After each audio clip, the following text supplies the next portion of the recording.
அங்கதான் உதைக்குது. அது என்னது? அது ஐயோ, அவங்க எங்களை கொலை பண்ண வராங்க. நீங்க தான் அடைக்கலம் கொடுக்கணும். கொலையா?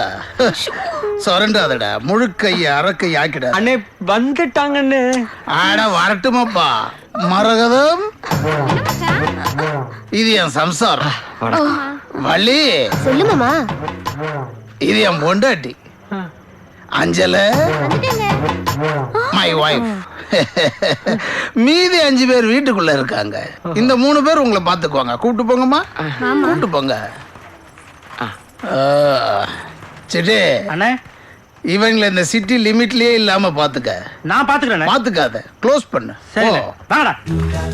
எப்படி இருந்தாலும் சேரோட இந்த பக்கம் தானே வரணும். ஒரே அமுக்கு அமுக்கிடல. அது வரைக்கும் அண்ணே, அப்படி அந்த குப்பை தொட்டிய பாக்காதீங்க அண்ணே. ஏற்கனவே 100 தடவை குளிச்சு இன்னும் இந்த சாம்பார் வாடையே போல. நேத்து வரைக்கும் சாம்பார் வாடை வந்தது, இன்னைக்கு என்னடா அவங்க சொல்றாங்க? நீங்க எல்லாம் குறுக்க வந்து நிக்கிறீங்களா? ஏன்டா எருமைங்களா சொல்றாங்கல்ல, குறுக்க நிக்கிறேன். ஓரம் பண்ணல. நான் நக்கலா? அவங்க மேஜர், எங்க அண்ணன் மைனர். டெல்லி எதுக்கு தேவையில்லாம இப்ப அவங்க பிரச்சனை நீ போற? அவனாடா பிரச்சனைக்கு போனா? சனியனுங்க சடை போட்டு பிரச்சனைக்கு வந்திருக்கானு அவனை போய் கேக்குற. ஏய் தெரியுமாடா, ஒரு பொண்ணோட மனசு ரோஜாமா.